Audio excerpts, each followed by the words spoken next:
We are Steve and Jill. Together, we've been buying and reselling land since the 90s. Our data-centric approach leaves our buyers asking, how can you sell it so cheap? Here on the Land Academy Show, We answer that and more. Steve and Jill here. hello. Welcome to the Land Academy Show, entertaining land investment talk. I'm Steve and Jack Butala. And I'm Jill DeWitt, broadcasting from sunny Southern California. Today, Jill and I talk about how to price your land offer campaign successfully. More importantly, because it's the holidays, I would like to talk how to price holiday jewelry for your spouse.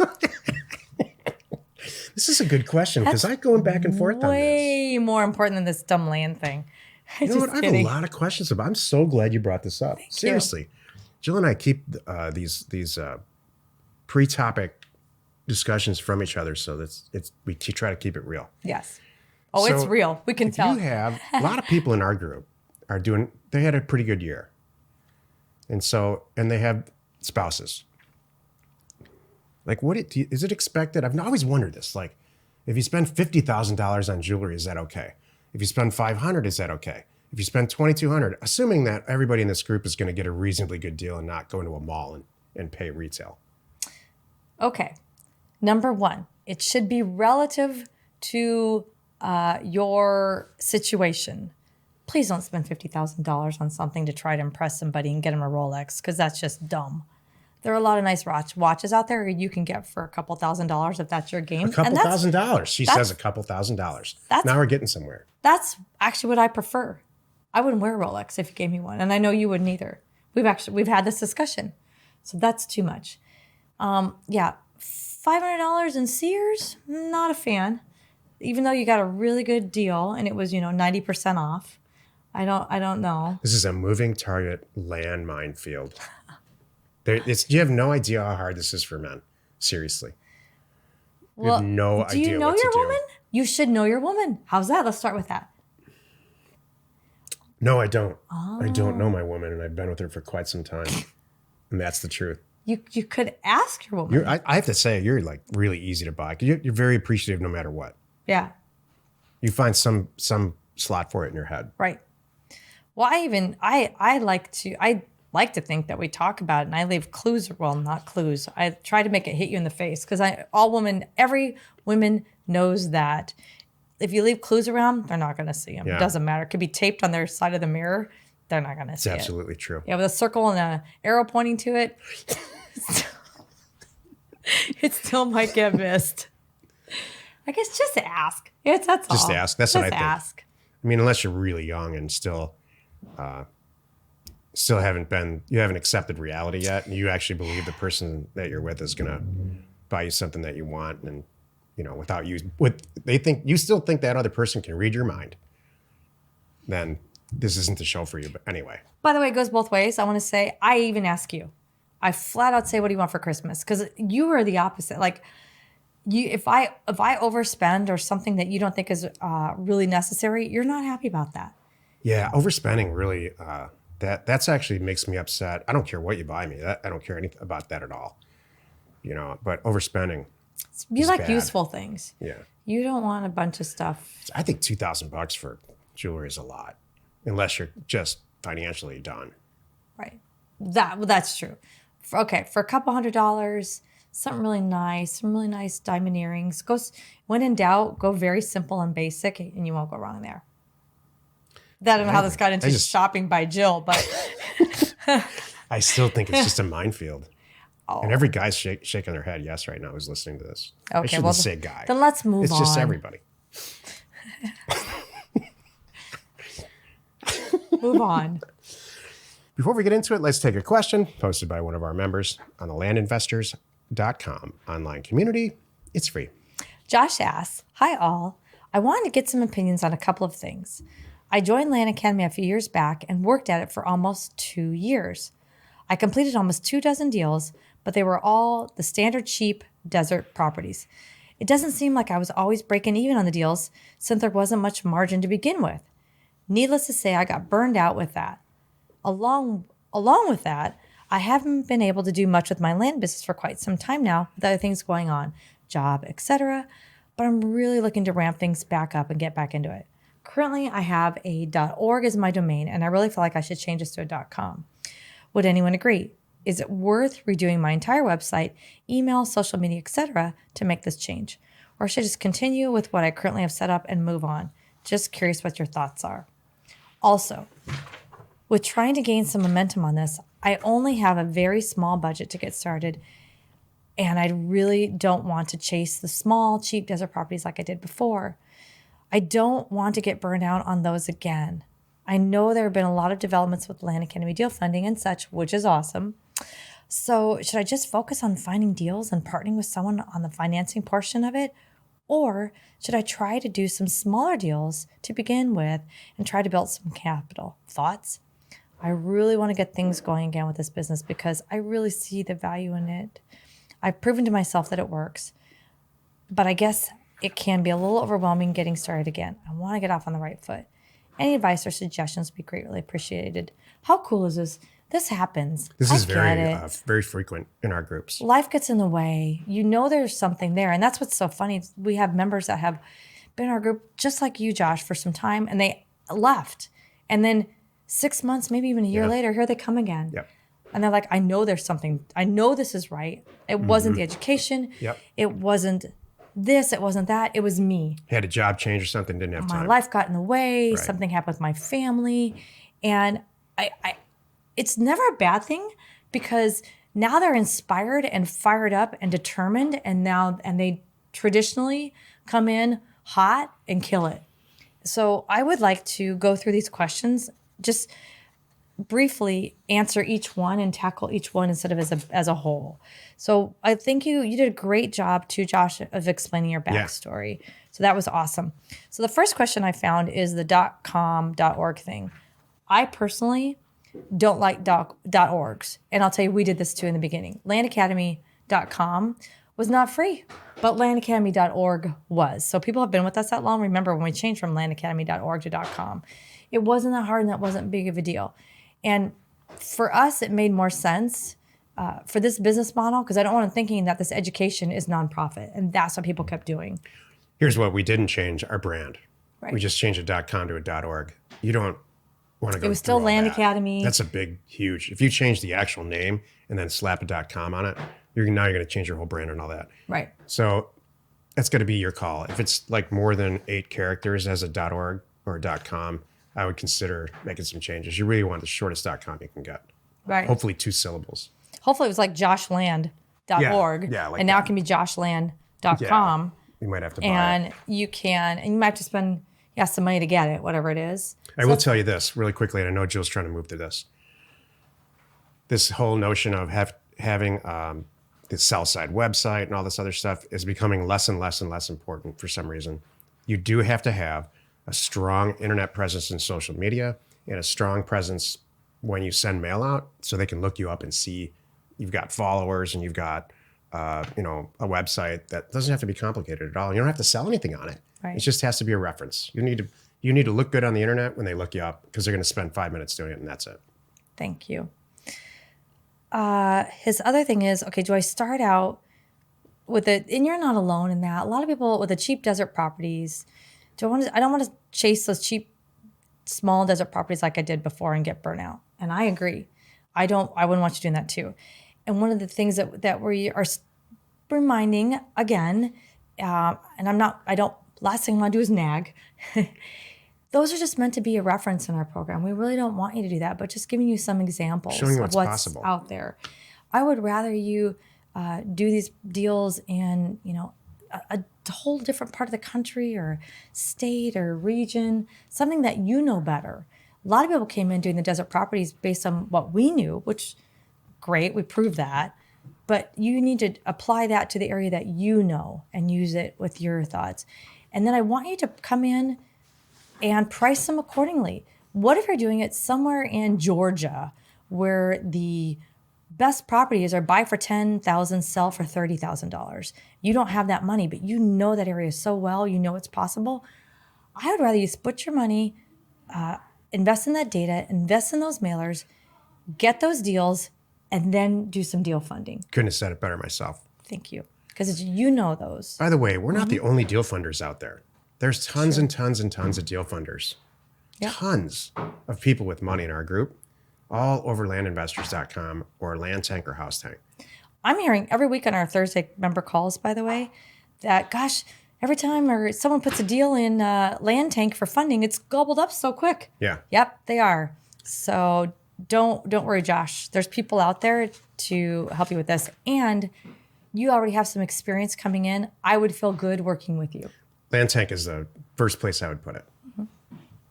Exactly. Regardless of where you are in your career and regardless of the amount, there are people staring at Land Tank waiting for submissions.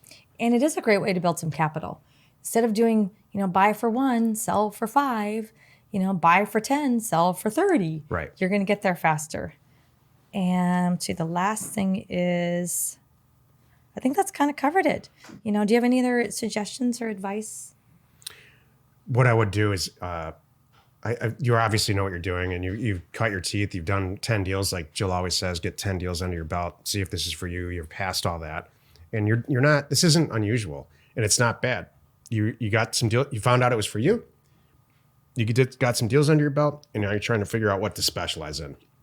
And you see it for whatever reason it makes sense to you to do bigger deals and get them funded. So just follow through. You have what it takes to follow through on the desert property. It's the exact same thing with bigger properties. It's just a larger dollar amount. And as the inspiration side of all this too, kudos to you for figuring this out. Yeah. That what was in your way before was you, and Yeah. I'm sure you're going to make all the changes. I'm sure you're going to hold yourself accountable. I'm sure you're going to stick to a schedule. I'm sure you're going to power through. You know what has to happen. You did it before. Now you just got to really up your game, and you'll do great. Please keep us posted. We have both. We have both side-by-side desert operations and large transaction operations, and newly have multi-million-dollar operations. So I feel very qualified to talk about this. We buy properties for $100 an acre, or about $500 a lot, $400 or $500 a lot in the desert, and we sell them for $200 or $300 an acre, or about $1,000. We double our money, like 30, 40, 50 properties a month, very successfully. We have one guy managing it for us. I've trained him, and he does a great job. And that we kind of put that on the shelf and take the money out of it when we need to. The other stuff, and I would, honestly, I think I would recommend to you that maybe you continue down that path if you can double your money on it. Get somebody involved where you can just let it run itself, and then it funds the other bigger stuff. So the bigger stuff is more like buy for 25 or 30 and sell for 75 or 80. And you're only going to do 1 or 2 deals a month like that until you can really pick up some capital and some resources, because it begins to be a lot of work. It becomes a non-part-time thing. And then the bigger deals will come. Perfect. Today's topic, how to price your land offer campaign. This is the meat of the show.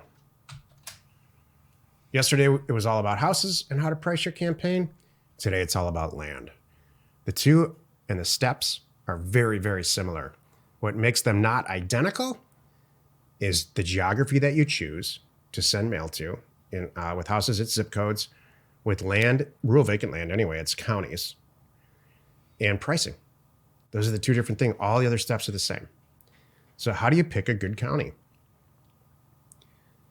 By looking and eyeballing and research on sites like Redfin, Realtor.com, LandWatch, and Land and Farm. And what you're trying to do there is establish a range, price per acre, for for sale property. And so let's say you go on all these sites, do a bunch of research, and you determine that the properties that are available for sale in let's say the 5 to 10 acre range, because you determine that's what you want, are $250 an acre. And that's now you're 90% of the way there if you can figure out what that number is. Once you decide that that's the number, you can build an offer, get the data, pull all the data down, just like we talked about yesterday, scrub the stuff out like we talk about in all of our education programs, take out hospitals and the silly stuff, properties with improvements on them, and get a real good data set is my point, a land data set for that acreage slot. You've determined that they're for sale for $250, and you want to send $250 an acre. You want to send an offer campaign out that's obviously below that, and do some math on it to see how you can double your money. Is it $100 an acre to sell for 250, 125-ish, some number like that, and run a bunch of tests. Take a look at your data set once you've all priced it and see if you actually, take 20 of them out of your data set. And if you actually buy them for that number, somebody signs a purchase agreement and sends it back and you buy it. Can you sell it for what you think you can sell it for? Are you still at the bottom of the market out there? So pricing land is a little bit more nebulous, and there's a little bit more art to it than houses. Houses is really just all math. But it really, really can pay off. What's different about houses and land is that you can hit a home run on land. We do all the time. With houses, you're hitting a lot of singles. Maybe you hit a double once in a while, but a lot of singles. That's what I was going to say with land. It's so interesting. Even right now, if you go look on Land Watch, you'll find, some areas, it's like all over the place, what they're pricing things for. You can really, like what you just said, you can really find more amazing deals with land than houses. And I just, with houses, there's just so much more information. I think that's a lot of it. I don't think it's that people don't know. That's it, Joe. I think there's just more information available. Data. A lot of land transactions are bundled up in multiple deals. And so there's not good comps out there. So people don't even really know what it's worth. But we do. That's the value. We know how to get through those. We know how to read through that. We know how to download that and figure out a really good offer price and get them out there. And the person reading it, they don't know what that sold for, or that sold for, or this sold for. Maybe nothing's really sold, that they know of, if that makes sense. Sure. So getting all they know is what they paid for it and what they want to get out of it. That's usually it. And usually too, it comes back to the whole situation thing. What they want to get out of it is to stop paying the taxes on it because they're not using it. Yeah. And they're not living in it. They're not loving it. It's not mom's house. They're not trying to maximize price. They're trying to be done with it. So that's a whole other driving force that makes this so much more fun and easier. I just love land at the end of the day. I love it. I love it more than houses. I really do. The takeaway is this. Yes, so do I. The takeaway is this. You have to come up with a number of that price per acre for for sale property in that county, and then work your way backwards from there. That's the whole way to price a successful land offer campaign. And I will leave you with this thought. Very, very, very often, almost always actually, pricing the whole entire county at one price per acre amount it'll work, but it's not going to be as effective as breaking up the county. There's a lot of different ways to do that. If you think about it, every county's got a real urban area or multiple urban areas in it, really rural areas, maybe some agricultural areas, maybe some industrial areas. That's what a master plan is, what's what a civil engineer does. They plan these things out. So once you do a few deals, you would do yourself a huge service to isolate these pockets or these sections of any given county and price it a little bit differently. This is just a 101 overview. And then within that too, not just the pockets, but the sizes. Yeah. Which makes me think of what our thing, that I just remembered too. We have a contest going on right now. It's going to be really cool. We gave everybody on our Thursday member call. So those of you who are members, about this contest going on right now. So Stephen picked a county and gave an exercise and said, I want everybody to price, up to 1 acre and price 1 to 5 acres. And I think it was like 5 to 10 and then 20 to 40. And then he's going to do his pricing thing. It's going to be a contest to see how close everybody comes to his pricing. And then there's a prize. It's going to be fun. And I almost can guarantee somebody's going to have better information and more accurate reasons why the price is the price over mine. We'll see. I want to see. It's going to be cool. Yeah. I'm excited. Happy you could join us today. Remember, every Monday, Wednesday, and Friday, you can find us right here on the Land Academy Show.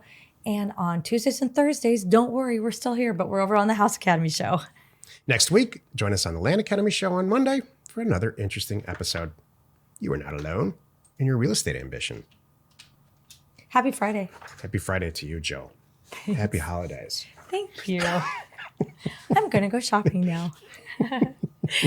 The Land Academy Show remains commercial-free for you, our loyal listener. So wherever you're watching, wherever you're listening, please subscribe and rate us there.